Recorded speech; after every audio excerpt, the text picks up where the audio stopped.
Welcome to special analysis. నేను రమ్మ మండవ. ఈరోజు అనాలిసిస్లో భాగంగా మనం తీసుకోబోతున్న టాపిక్ ఏంటంటే, ఈరోజు అనాలిసిస్కి నేను ఒక టైటిల్ పెట్టాను, జగన్మోహన్ రెడ్డిని అడ్డంగా ఇరికిస్తున్న రోజా, డిఎంకేకి రోజా ప్రచారం అని చెప్పేసి నేను టైటిల్ తీసుకోవడం జరిగింది. ఆ అంశం గురించి ఈరోజు మనం డిస్కస్ చేసే ప్రయత్నం చేద్దాం. రోజా, ఆవిడకి ఎప్పుడు వివాదాలంటే ఇష్టమో ఆవిడే వివాదాల్లో ఉండే ప్రయత్నం చేస్తారో కానీ, ఎప్పుడు కూడా ఆమె చేసే ప్రయత్నాలు కానీ ఆమె పెట్టే ఎఫర్ట్ కానీ వైఎస్ఆర్సీపీని సీరియస్గా దెబ్బేస్తూనే ఉంటుంది. ఏ ముహూర్తంలో ఆమె వైఎస్ఆర్సీపీలోకి వచ్చారో కానీ అప్పటి నుంచి కూడా జగన్మోహన్ రెడ్డి కంటే ఎక్కువగా ఆవిడే వివాదాల్లో ఉంటూ వచ్చారు. నిజానికి జగన్మోహన్ రెడ్డి అలాంటి వివాదాలను ఇష్టపడతారు, అందుకే ఆవిడని ఎప్పుడు కూడా ప్రమోట్ చేస్తూనే ఉంటారు. ఆవిడ వల్ల పార్టీ డ్యామేజ్ అవుతుంది, ఆవిడ మాటల వల్ల ఆవిడ నోటి వల్ల మనం వ్యక్తిగతంగా డ్యామేజ్ అవుతున్న అంశాన్ని కూడా జగన్ గుర్తించినట్టు నటిస్తూ ఉంటారు. అందుకే రోజాకి ఇప్పటికీ కూడా ఆ స్థాయిలో జగన్మోహన్ రెడ్డి ప్రమోట్ చేస్తూ ఉంటారు ఆవిడని. కానీ ఆవిడ చేసే కొన్ని పనులు ఆవిడకి పూర్తి స్థాయిలో రాజకీయ అవగాహన లేకపోతే కావాలని జగన్మోహన్ రెడ్డి ప్రమోట్ చేస్తున్న కారణంగానా, రోజా చూసి చూడకుండా తెలిసి తెలియకుండా చేస్తున్న పనులు ఆ పార్టీని ఎప్పుడు కూడా డిఫెన్స్లో పడేస్తూనే ఉంటాయి. మనం చూసాం, ఏదైతే అటు ఉగాది పంచాంగ శ్రవణం రోజున చంద్రబాబు నాయుడుతోని భువనేశ్వర్ ఎందుకు లేరు అని చెప్పి ఆవిడ కామెంట్ చేయడం జరిగింది. అందరితో ఆకుండా హెరిటేజ్లో పాలు బిదుక్కుంటున్నారా అని మాట్లాడారు. ఆవిడ ఎప్పుడైతే అలాగ మాట్లాడారో పవన్ కళ్యాణ్ భార్యను ఉద్దేశించి కూడా అలాగే మాట్లాడారు. వెంటనే పూర్తి స్థాయిలో భారతిరెడ్డి ఏం చేస్తూ ఉన్నారు అని చెప్పేసి, గతంలో తిరుమల వస్త్రాలు తెచ్చినప్పుడు భారతిరెడ్డి ఏం చేస్తూ ఉన్నారు అని చెప్పి చాలా దారుణంగా అటు జనసేన కానీ ఇటు టీడీపీ కానీ అటు సోషల్ మీడియా కానీ భారతిరెడ్డిని టార్గెట్ చేయడం జరిగింది. అంటే ఈ మాట్లాడే మాటలు అటు భారతిని చాలా ఇబ్బంది పెట్టిన సందర్భం ఉంది. అంతెందుకు, మొన్న మనం చూసాం, ఏదైతే ఏవిఎన్ సంస్థల అధినేత రాధాకృష్ణ వాళ్ళ ఆఫీస్ ముందు ధర్నాలు చేయడానికి, నిరసనలు చేయడానికి వెళ్ళి ఈమె ఒక పత్రికాధిపతిని పట్టుకొని ఏ స్థాయిలో ఆవిడ మాట్లాడారో మనం చూసాం. అసలు ఆయన ఏమన్నారు, ఆయన ఏం రాశారు, అందులో వాస్తవం ఎంత, తను మాట్లాడుతుంది ఏంటి అన్న సోయి కూడా లేకుండా ఆవిడ చాలా దారుణంగా ఆయన్ని క్యారెక్టర్ అసాసినేషన్ చేసే పని చేశారు. అవన్నీ ఎవరు తగులుతూ ఉన్నాయి? జగన్మోహన్ రెడ్డికి తగులుతాయి రివర్స్లో. రోజా మాట్లాడిన మాటలన్నీ ఆ పార్టీని, జగన్మోహన్ రెడ్డిని మాత్రం ఎఫెక్ట్ చేస్తాయి. ఎందుకంటే వాళ్ళే ప్రమోట్ చేస్తున్నట్టు కాబట్టి, రోజాని ఎక్కడ ఖండించడం లేదు కాబట్టి. అది జరిగిన మరుసటి రోజే ప్రభుత్వానికి విజిలెన్స్ ఆడుదాం ఆంధ్ర క్రమంలో 40 కోట్ల గోల్మాల్ జరిగింది. అప్పటి టూరిజం శాఖ మినిస్టర్గా ఉన్న రోజాతో పాటు బైరెడ్డి సిద్ధార్థ రెడ్డి ఆ రోజు శాప్ చైర్మన్గా ఉన్నారు. వీళ్ళిద్దరు ఇన్వాల్వ్మెంట్ ఉందని విజిలెన్స్ వాళ్ళ మీద క్రిమినల్ చర్యలు తీసుకోవాలని చెప్పి ప్రభుత్వానికి రిఫర్ చేయడం జరిగింది. రేపో మాపో అది కూడా పూర్తి స్థాయిలో ప్రభుత్వం ఫోకస్ పెట్టబోతా ఉంది. ఇలాంటి సమయంలో ఈరోజు రోజా ఏం చేశారంటే, అక్కడ తమిళనాడులో ఎన్నికల నోటిఫికేషన్ వచ్చింది. చాలా సీరియస్గా పోటాపోటీగా పార్టీలన్నీ కూడా ప్రచారం చేసుకుంటూ ఉన్నాయి. ఇంకోవైపు చూస్తే అటు మొన్నటి వరకు కూడా డిఎంకేకి మళ్ళీ అవకాశం ఉంటుందేమో అని చర్చ జరిగింది. బట్ ఈరోజు విజయ్ ఎప్పుడైతే ఇండిపెండెంట్గా పోటీ చేస్తా అన్నారో, ఈరోజు అన్నా డిఎంకేకి మళ్ళీ ఎడ్జ్ ఉందనే ప్రచారం కూడా జరుగుతుంది, బీజేపీ అండ్ అన్నా డిఎంకే కలిసి. సో విచిత్రకరమైన పరిణామాలు చోటు చేసుకుంటూ ఉన్నాయి. అలాంటి సమయంలో ఈరోజు డిఎంకే తరపున ప్రచారంలోకి రోజా ఎంటర్ అయ్యారు. డిఎంకే తరపున ప్రచారం చేసేందుకు కూడా ఆమె సిద్ధమయ్యారు.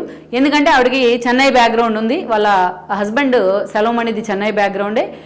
తను సెలవుమణిని వివాహం చేసుకున్న తర్వాత కూడా చెన్నైలోనే ఉండడం జరిగింది. చెన్నైలో కూడా వాళ్ళకి ఇల్లు అవన్నీ ఉన్నాయి. ఆ తర్వాత మనం చూస్తే ఎప్పుడైతే తమ బిజినెస్లో లాస్లో వచ్చాయి, సినీ నిర్మాణం, సీరియల్స్ నిర్మాణంలో, అప్పుడు మళ్ళీ ఆమె జబర్దస్త్ వీటితో రీఎంట్రీ ఇచ్చి అప్పుడు పాలిటిక్స్లో కూడా యాక్టివ్ కావడం జరిగింది. మొన్నటి ఎన్నికల్లో నగరం నుంచి 45,000 తేడాతో ఆవిడ ఓడిపోయిన తర్వాత దాదాపు 1.5 year ఆవిడ చెన్నైకే పరిమితం కావడం జరిగింది. ఎక్కడ మీడియాలో కూడా ఆవిడ హైలైట్ కాలేదు.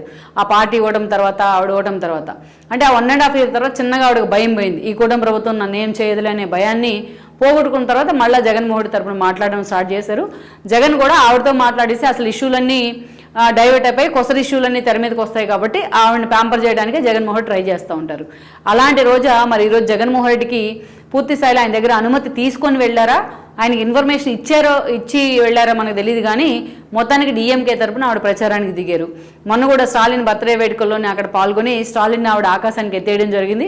అది మర్చిపోకముందే ఈరోజు మరోసారి డిఎంకే తరపున ప్రచారానికి ఆవిడ సిద్ధమయ్యారు. ఏదైతే స్టాలిన్ మరోసారి సీఎం చేయాలంటూ కూడా ఆవిడ ప్రచారం చేయబోతా ఉన్నారు.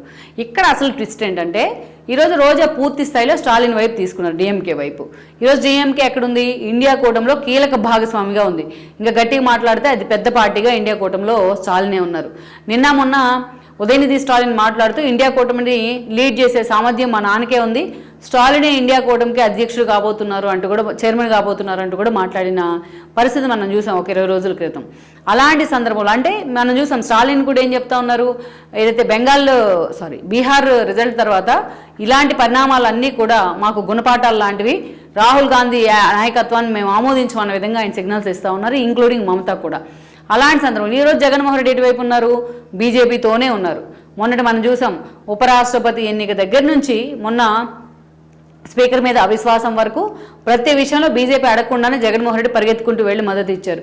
ఈరోజు అధికారంలో ఉన్నా లేకపోయినా బీజేపీ అంటే జగన్మోహన్ రెడ్డికి భయం బికాస్ ఆఫ్ హిస్ కేసెస్. అతను బెయిల్ మీద ఉన్న కారణంగా ఇప్పటికీ అతని పేక మీద కత్తిలాగే అది వేలాడుతూ వస్తుంది. అందుకే జగన్మోహన్ రెడ్డి బీజేపీని, మోడీని, అమిత్ షాని దాటి ముందుకు వెళ్లే ప్రయత్నం అయితే చేయడు.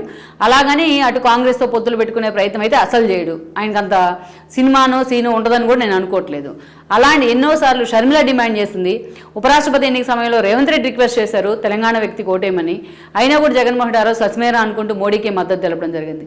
ఇంకొక కామెడీ ఏంటంటే ఒక బిల్లు ఒక తీర్మానం పెట్టారనుకుందాం కేంద్రం నుంచి, అండ్ బీజేపీ కానీ మిగతా పక్షాలు కానీ దాన్ని స్టడీ చేసే లోపే జగన్మోహన్ రెడ్డి వెళ్ళి పూర్తిగా మద్దతు ప్రకటించే ప్రయత్నం చేస్తారు. ఇలా ఎన్నోసార్లు నవ్వులు పాలయ్యారు ఆయన.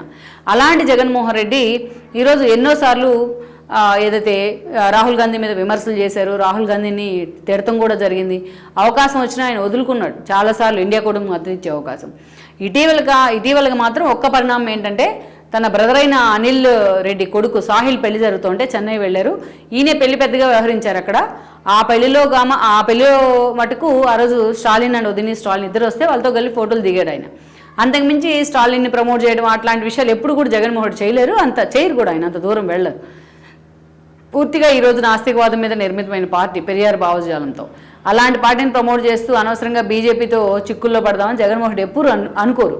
అలాంటి సిచ్యువేషన్లో ఈరోజు డైరెక్ట్గా ఆ పార్టీ తరపున ఒకప్పుడు మంత్రిగా పనిచేసే ప్రభుత్వం తరపున ఆ పార్టీలో క్రియాశీలకంగా ఉన్న రోజా వెళ్ళి ఈరోజు డిఎంకేకి ప్రచారం చేయడం అంటే జగన్మోహన్ రెడ్డికి తెలియకుండా వెళ్ళే అవకాశం లేదు.